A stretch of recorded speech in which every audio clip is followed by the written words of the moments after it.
매일 아침 책 읽기로 하루를 시작하는 행복 습관, 미라클 독서입니다. 오늘 함께 읽어볼 책은 수도자처럼 생각하기, 목적 있는 삶을 위한 11가지 기술, 제이세티 지음, 이지연 옮김, 가산북스에서 펴낸 책입니다.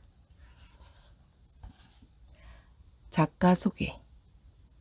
지은이 제이세티는 소셜미디어 슈퍼스타이자 인기 1위 팟캐스트인 온 퍼포스의 진행자다. 그는 승려로 지내며 배웠던 시대를 초월한 지혜를 누구나 매일 실천할 수 있는 몇 가지 방법으로 요약해서 들려준다. 그는 이 방법을 실천하여 많은 사람이 자신의 불안을 잠재우고 더 의미 있는 삶을 살기를 바라며 다양한 활동을 펼치고 있다. 제이세티는 가족 모두가 의사이거나 변호사인 집안에서 자랐다. 그래서 그의 집안에서는 아이가 자라면 셋 중 하나밖에 될 수 없었다. 의사, 변호사, 나고자. 그의 가족은 제이가 셋 중 나고자가 되기로 결심한 줄로만 알았다. 인류대학의 경영학과를 졸업해 놓고서 호련히 승려가 되겠다며 인도로 떠났기 때문이다. 제이는 매일 4시간에서 8시간씩 명상을 하며 남을 돕는 데 평생을 바치겠다고 했다. 3년 뒤, 그의 스승은 세티에게 승려의 길을 떠나 그의 경험과 지혜를 다른 사람들과 공유한다면 세상에 더 큰 영향을 미칠 수 있을 거라 말해주었다. 그렇게 그는 25,000달러의 큰 빚을 진 채 이력서에 써넣을 마땅한 기술도 하나 없이 다시 부모님이 있는 런던 북부의 고향으로 돌아왔다. 제이세티가 동창들과 다시 연락이 닿았을 때 많은 친구가 구글, 스타벅스 등 세계 유수의 기업에서 일하고 있었다.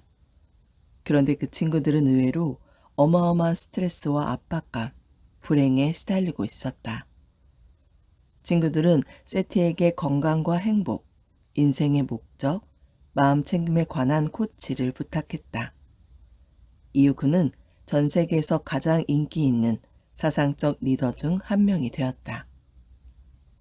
제이세티는 많은 사람에게 영감을 불러일으키고 용기와 힘을 주고자 이 책을 썼다.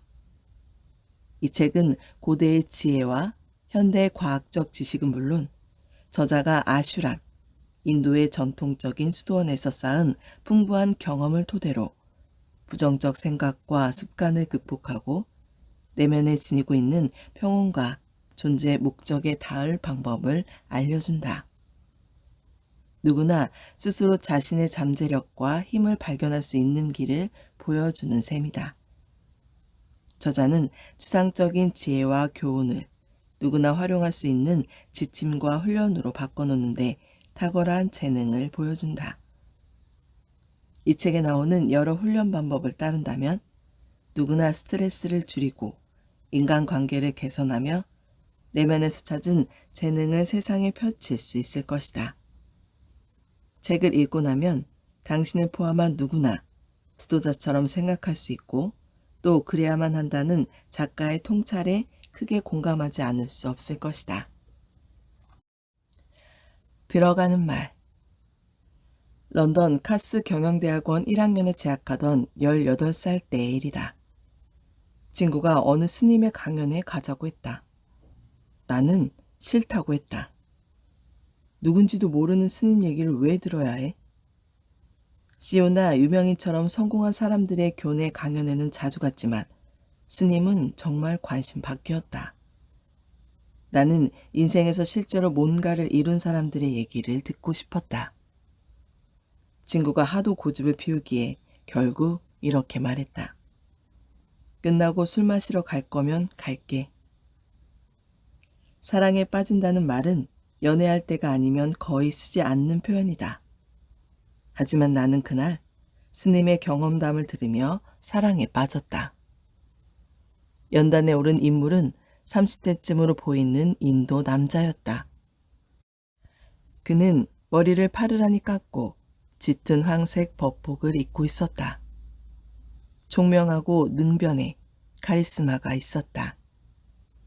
그는 이타적 희생의 원칙을 이야기했다. 나무를 심때 그늘을 바라지 말라는 그의 말에 나는 낯선 전율이 온몸을 훑고 지나가는 것을 느꼈다. 인상적인 것은 그가 인도의 매사추세츠 공과대학교 MIT를 할 수 있는 인도 공과대학교 IIT의 학생이었다는 점이다. IIT는 MIT처럼 입학하기가 바늘구멍 통과하기보다 힘든 곳이다. 그는 평범한 인간이라면 누구나 선망하는 기회를 수도자가 되는 것과 맞바꾸었다. 나와 내 친구들이 당시에 쫓고 있던 모든 것을 뒤로한 채 말이다. 이 남자는 미쳤거나 아니면 뭔가 대단한 계획이 있는 게 틀림없었다. 그때까지 내가 늘 매료되었던 이야기는 무에서 유를 창조한 사람들, 그러니까 무일푼으로 시작해 부자가 된 사람들의 이야기였다. 그런데 이제 처음으로 나는 정반대의 길을 간 사람과 마주하고 있었다. 그는 우리 모두가 원해야 한다고 세상이 그동안 나에게 들려준 그런 삶을 포기했다. 그런데도 그는 나고자의 씁쓸함이 아니라 즐겁고 자신감 넘치고 평화로운 모습을 보여주었다. 실은 내가 그때까지 만나본 사람 중 가장 행복해 보였다. 18살 때까지 나는 부자들을 많이 만났다. 유명하고 힘있고 잘생기고 때로는 이 세 가지를 모두 갖춘 수많은 사람의 강연을 들었다. 하지만 진정으로 행복한 사람을 만나보지는 못했던 것 같다. 강연이 끝나고 나는 인파를 뚫고 앞으로 나가 그에게 정말 대단한 강의였다고 많은 걸 느꼈다고 말했다.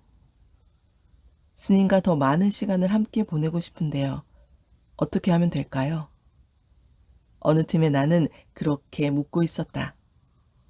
내가 원하는 물건이 아니라 내가 원하는 가치관을 가진 사람들 곁에 있고 싶다는 강한 충동이 일었다. 스님은 그 주 내내 영국 곳곳을 돌며 강연할 계획이라면서 다른 강연에도 얼마든지 참석해도 좋다고 했고 나는 그렇게 했다. 그 스님의 이름은 가우랑가 다스다. 내가 그에게서 받은 첫인상은 그가 뭔가를 제대로 하고 있다는 느낌이었다. 나중에 알고 보니 이는 과학적으로 뒷받침되는 내용이었다. 2002년 티베트의 승려 욘게이 민규르 림포체는 네팔 카트만두 근처에서 출발해 위스콘신 대학교 메디슨 캠퍼스까지 먼 길을 왔다. 그가 명상을 하는 동안 벌어지는 두뇌 활동을 연구진이 관찰할 수 있게 해주기 위해서였다. 과학자들은 스님 머리에 샤워캡 비슷한 장치 EEG를 씌우고 뇌파를 측정했는데 장치에는 250개가 넘는 아주 작은 와이어가 튀어나와 있고 그 와이어에는 센서가 장착되어 있었다. 실험실 직원들은 이 센서들을 스님의 두피에 부착했다. 연구에 참여할 당시 스님은 평생 6만 2천 시간 이상 명상을 한 상태였다. 연구진 중에는 오랫동안 명상해온 사람들도 있었다. 그들이 상황실에서 지켜보는 가운데 스님은 연구진이 설계한 내용대로 명상을 시작했다. 연민에 관해 1분간 명상하고 30초를 쉬는 방식이었다. 스님은 통역의 수신호를 보며 이 패턴으로 순식간에 4회의 명상을 마쳤다. 지켜보던 연구진은 입이 떡 벌어졌다. 스님이 명상을 시작함과 거의 동시에 뇌파 기록계에 나타나는 두뇌 활동이 마구 요동치기 시작했다. 과학자들이 보기에 뇌파 기록계가 저 정도로 크고 빠르게 덜컹거리려면 스님이 자세를 바꾸거나 몸을 움직여야 했다. 하지만 그들이 지켜보고 있는 스님은 꼼짝도 하지 않았다. 놀라운 것은 스님의 일관된 두뇌 활동할 때는 켜지다가 휴식할 때는 꺼지기를 반복하는 것만이 아니었다. 더 놀라운 것은 스님에게 준비 시간이 필요하지 않았다는 점이었다. 명상한 적이 있는 사람이라면 혹은 두뇌 활동을 잠시 쉬려고 시도해본 사람이라면 보통 밀려드는 온갖 잡생각을 잠재우는데 어느 정도 시간이 걸린다는 것을 알 것이다. 림포체 스님은 그런 준비 시간이 전혀 필요하지 않은 듯했다. 실제로 스님은 마치 스위치를 끄고 켜듯이 강력한 명상의 상태를 자유로이 드나드는 것처럼 보였다. 이날의 검사를 필두로 이후 10여 년간 스님의 뇌 활동을 촬영했는데 41살인 스님의 뇌는 또래에 비해 노화의 징후를 적게 보였다. 연구진은 스님이 실제 나이보다 10살은 더 젊은 사람의 뇌를 갖고 있다고 했다. 불교 스님 마티우 리카르의 뇌를 촬영한 연구팀은 리카르 스님에게 세상에서 가장 행복한 사람이라는 수식어를 붙여주었다. 그의 감마파 수준이 지금까지 과학적으로 기록된 것 중 최고 수준이었기 때문이다. 감마파는 집중력, 기억력, 학습력, 행복 등과 관련된다. 스님 한 명의 수치가 정상 수준을 넘은 것이라면 이상 형상으로 볼 수도 있다. 하지만 리카르 스님만이 아니었다.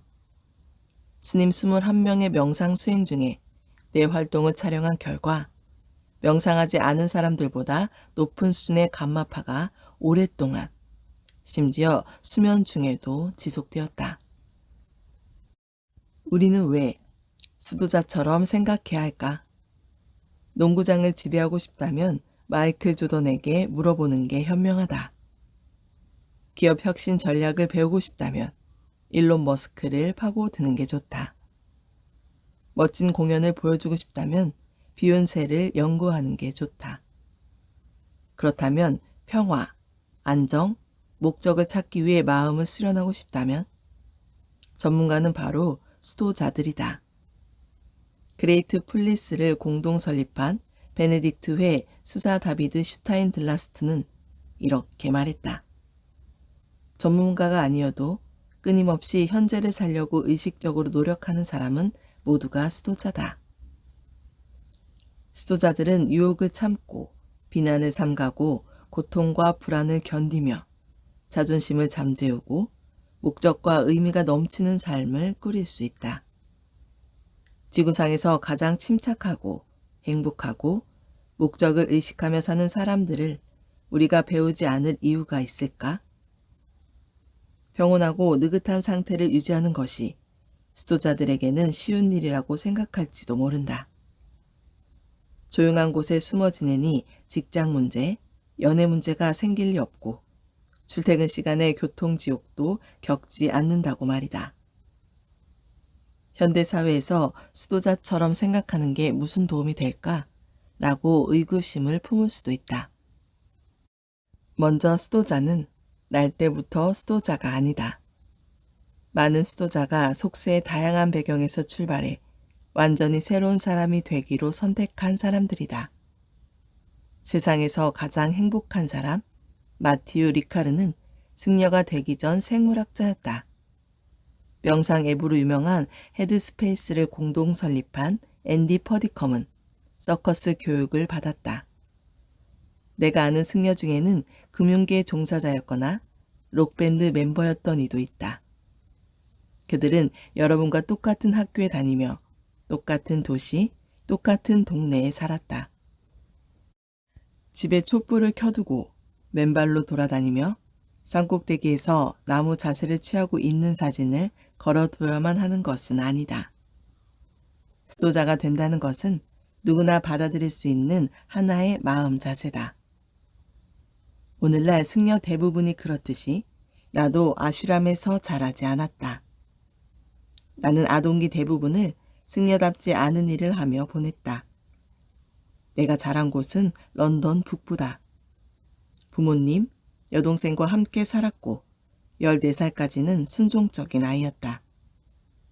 우리 집은 중산층 인도인 가족으로 많은 부모가 그렇듯이 내 부모님도 교육에 적극적이셨고 나에게 장밋빛 미래를 거머쥘 기회를 주려고 하셨다. 나는 말썽을 피우지 않았고 성적도 좋았으며 모두를 만족시키려고 최선을 다했다. 그런데 중학생이 되면서 나는 엇나가기 시작했다. 어릴 때 뚱뚱해서 종종 놀림받던 나는 살이 빠지면서 축구와 럭비를 시작했다. 그리고 전형적인 인도인 부모가 좋아하지 않을 법한 것들에 관심을 두기 시작했다. 예술, 디자인, 철학 같은 것들 말이다. 그래도 여기까지는 큰 문제가 아닐 수 있었다. 나는 곧 탈선을 일삼는 무리와 어울렸고 나쁜 짓에 자주 연루되었다. 약물을 복용하고 싸움을 벌이고 술도 많이 마셨다. 결과는 좋지 않았다. 고등학교 때 나는 정학을 3번 맞았고 결국 자퇴를 권고받는 지경에 이르렀다. 딴 사람이 될게요. 대학만 면하게 해주시면 딴 사람이 될게요. 간곡한 약속과 다짐에 겨우 퇴학을 면한 나는 정말 새 사람이 되었다. 대학에 입학한 나는 목표를 추구할 때 경험할 수 있는 노력, 희생, 원칙, 끈기의 가치를 알아가기 시작했다. 문제는 좋은 직장을 구하고 언젠가 결혼하고 어쩌면 가정을 꾸리는 것 같은 평범한 일 외에는 당신에게 아무런 목표가 없었다는 점이다.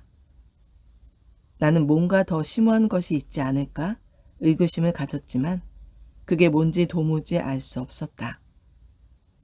가오랑과 다스가 우리 학교에 강연하러 왔을 때쯤 나는 새로운 아이디어를 탐구하려던 참이었다. 나 자신을 포함해 모든 사람이 내가 택할 거라고 생각했던 길에서 벗어나 새로운 형태의 삶을 살아보고 싶었다.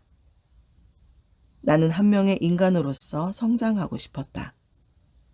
겸손, 연민, 공감 같은 것들을 단순히 추상적 개념으로 아는 것이 아니라 직접 몸으로 경험하며 느끼고 싶었다. 원칙, 인성, 고결함 같은 것들을 그저 글로만 이해하고 싶지 않았다. 직접 그렇게 살아보고 싶었다. 이후 4년간 나는 2-3개의 사이를 정신없이 오갔다. 스테이크를 먹고 술집에 다니다가 명상하고 바닥에서 자는 생활을 이어갔다. 나는 런던에서 행동과학의 바탕을 둔 경제학을 공부했고 대형 컨설팅 회사에서 인턴으로 일했으며 친구, 가족들과 시간을 보냈다. 그리고 크리스마스 휴가 기간과 여름방학이 되면 붐바이에 있는 어느 아슈람에서 고대 경전을 읽고 공부하며 스님들과 함께 살았다. 내 가치관이 서서히 바뀌었다. 나는 내가 스님들 곁에 있고 싶어 한다는 것을 깨달았다. 실은 수도자의 사고방식에 푹 빠지고 싶었다. 회사에서 하던 일은 점점 더 의미를 잃어갔다. 누구에게도 긍정적 영향을 끼칠 수 없는 일이 대체 무슨 의미가 있을까? 대학을 졸업한 나는 양복 대신 법복을 입고 아슈람에 들어갔다. 바닥에서 잠을 자고 체육관 사물함을 함께 쓰는 생활이었다. 인도, 영국, 유럽 각지를 돌아다니며 살았다. 매일 몇 시간씩 명상하고 고대 경전을 공부했다. 다른 스님들과 함께 붐바이 어느 외곽 마을 아슈람을 친환경적인 영적 안식처로 바꾸는 고아르단 에코빌리지 공사 일을 돕기도 했다. 하루에 수백만 명분의 음식을 나눠주는 아남리타 식량 계획 프로그램에서 자원봉사자로 일했다. 내가 수도자처럼 생각할 수 있다면 누구든 그렇게 할 수 있다. 나와 함께 공부했던 힌두교 승려들은 베다를 교과서로 사용했다. 철학은 이 고대 경전들과 함께 시작되었다고 해도 과언이 아니다. 이 경전들은 적어도 3000년 전 지금의 파키스탄 일부와 인도 북서부에 이르는 지역에서 유래했기 때문이다. 이 경전들은 현재 힌두교의 바탕을 이룬다. 호머의 서사시처럼 베다도 처음에는 구전으로 전해지다가 나중에 글로 기록되었다. 그런데 이 기록지가 워낙에 잘 훼손되는 종류여서 지금 우리에게 전해지는 경전은 기껏해야 수백 년 정도 된 것들이다. 베다에는 찬가, 역사적 일화, 시, 기도문, 만트라, 각종 의례, 일상에 대한 조언 등이 담겨 있다. 나는 일상에서도 이 책에서도 바가바드 기타를 자주 인용한다. 이는 기원전 800에서 400년경에 쓰인 우파니샤드의 근거를 두고 있는 경전이다. 바가바드 기타는 시대나 지역에 구애받지 않는 인생의 보편적 매뉴얼로 어느 승려의 이야기를 담은 책도 아니고 영적인 맥락에서 쓰인 책도 아니다. 이 책은 유능한 궁수인 한 남편에게 들려주는 이야기 형식으로 되어 있다. 굳이 어느 한 종교나 지역을 의도하는 것이 아니라 전 인류에게 적용될 수 있는 내용을 담고 있다. 바가바드 기타를 비롯해 인도의 수많은 종교 경전을 번역한 영적인 저자이자 교수인 에크낫 이스워런은 바가바드 기타를 인도가 전 세계에 건네는 가장 중요한 선물이라고 했다. 래프 월드 에머슨은 1845년 그의 일기에 이렇게 썼다. 친구들과 나는 바가바드 기타 덕분에 근사한 하루를 보냈다. 바가바드 기타는 최초로 만들어진 책이다. 마치 어느 제국이 우리에게 말을 건네는 듯한 기분이다. 절대 작거나 보잘것 없지 않고 크고 고요하며 한결같은 목소리다. 우리와는 다른 시대, 다른 기회에 살면서 지금 우리를 괴롭히는 것과 똑같은 질문들을 고민하고 해결한 오래된 지성의 목소리를 듣는 기분이다. 바가바드 기타는 세상에서 가장 많이 언급되는 해설된 경전이다. 이 책의 목표 중 하나는 시대를 초월한 바가바드 기타의 지혜를 비롯해 수도자로서 내가 받은 교육의 근간이 된 고대의 여러 가르침을 여러분과 이어주는 것이다. 이들 가르침은 오늘날 우리가 직면한 여러 문제에도 큰 의미가 있다.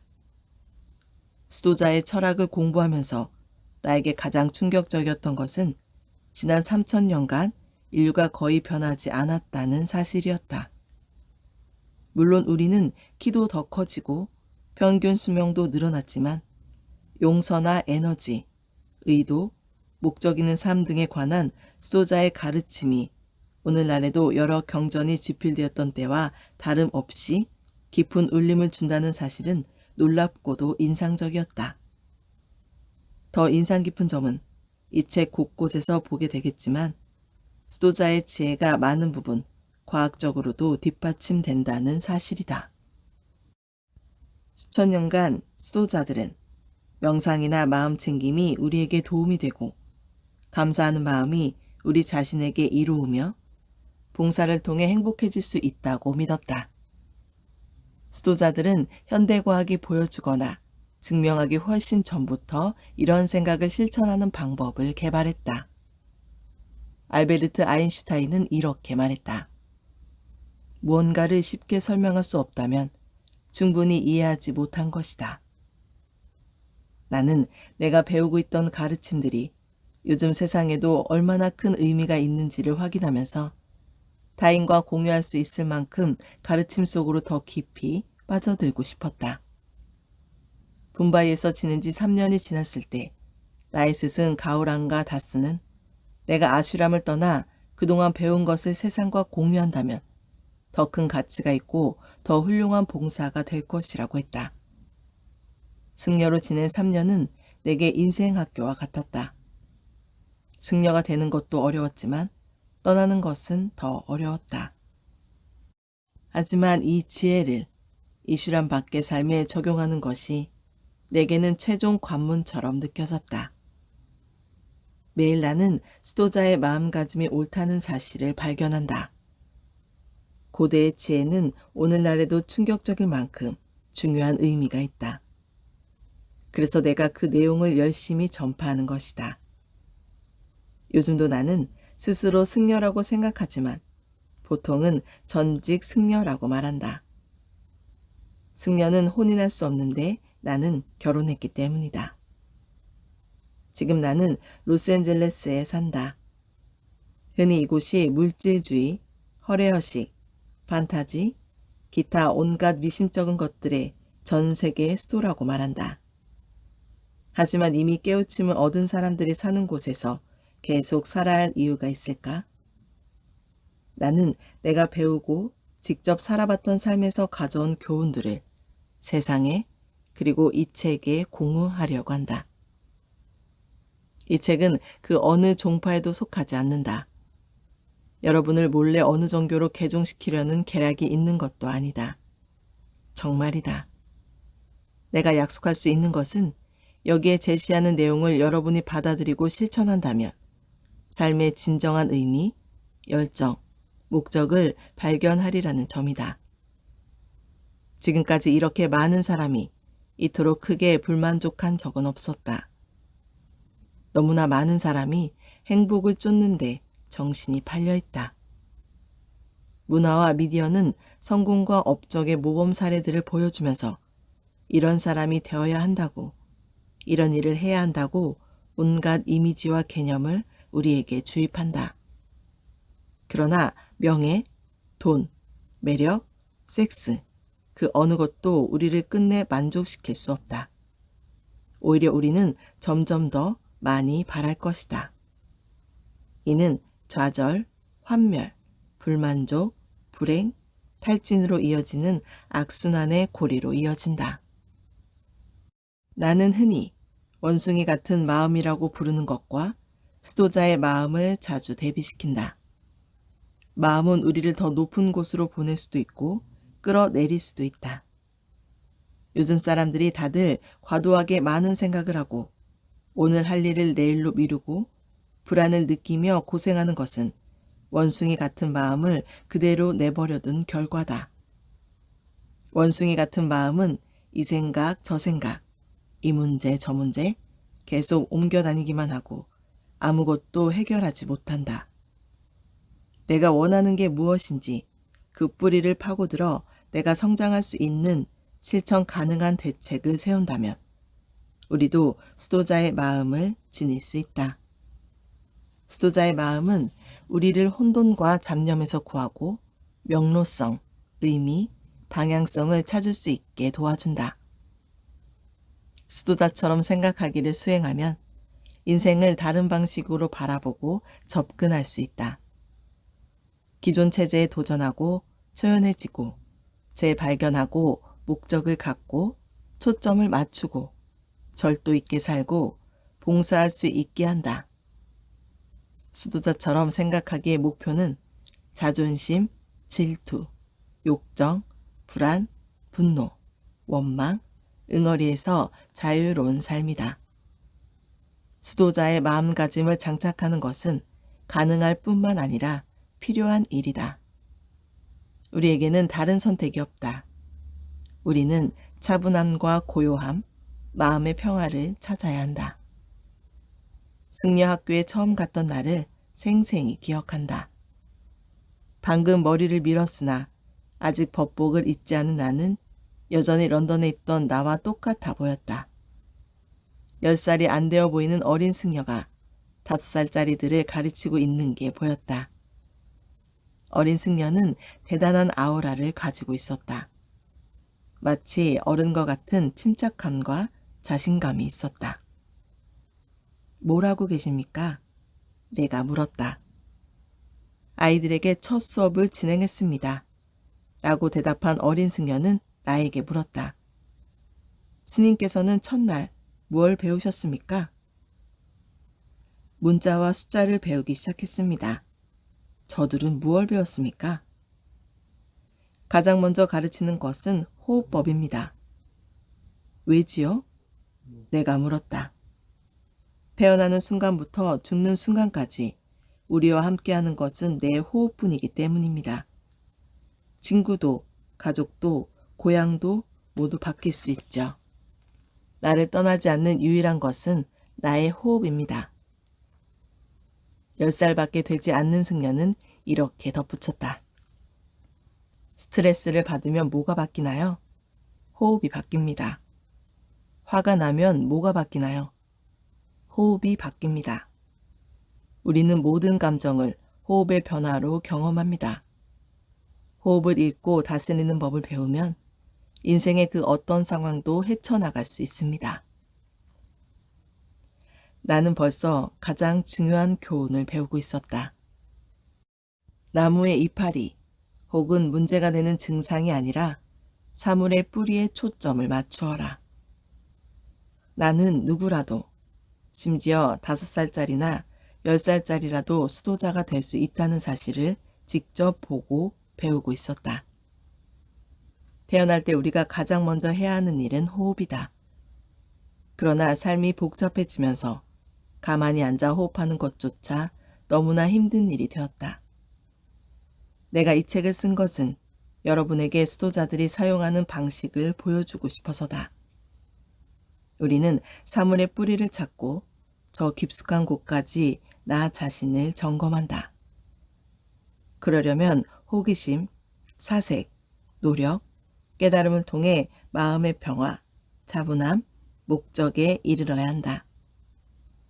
아슈람에서 스승들께 배운 지혜로 여러분을 그곳까지 잘 안내할 수 있기를 바란다.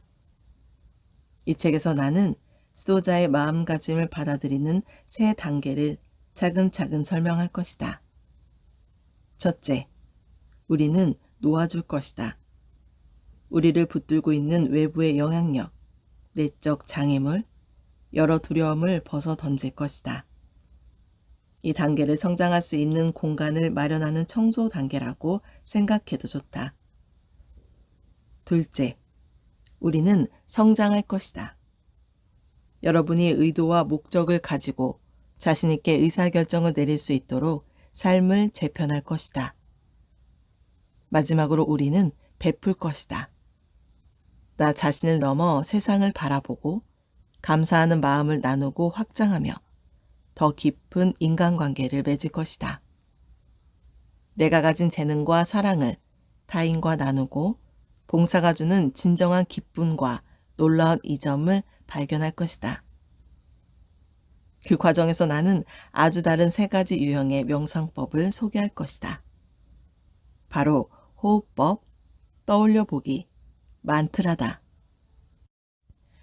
이 3가지는 각각의 이점이 있는데 간단히 구분해 보면 호흡법은 몸을 위한 것, 즉 고요와 균형을 찾고 자신을 진정시키기 위한 것이다. 떠올려 보기는 마음의 안정에 도움이 되는 것, 즉 과거를 치유하고 미래를 준비하기 위한 것이다. 만트라는 정신을 위한 것, 즉 가장 깊은 곳에 있는 자아 또는 우주와 연결되어 진정한 정화를 맛보기 위한 것이다. 반드시 명상을 해야만 이 책이 도움이 되는 것은 아니다. 그러나 명상을 직접 해보면 내가 전하는 도구들이 더욱 날카로움을 발휘할 것이다. 감히 말하자면 이 책 전체가 하나의 명상이다. 자신의 신념과 가치관, 의도, 자신을 바라보는 태도, 의사결정을 내리는 방법, 마음을 수련하는 방법, 사람을 선택해서 교류하는 방법을 성찰하기 때문이다. 이렇게 깊은 자각을 얻는 것이 명상의 목적이요 보상이다. 수도자라면 이 문제를 어떻게 생각할까? 지금까지는 자기 자신에게 이렇게 물어본 적이 없을 것이다. 아마 비슷하게도 묻지 않았을 것이다. 하지만 이 책을 끝까지 읽고 난 후에는 이 질문을 하고 있는 자신을 발견하리라 기대한다. 오늘 미라클 독서는 여기까지 읽도록 하겠습니다. 오늘도 감사합니다.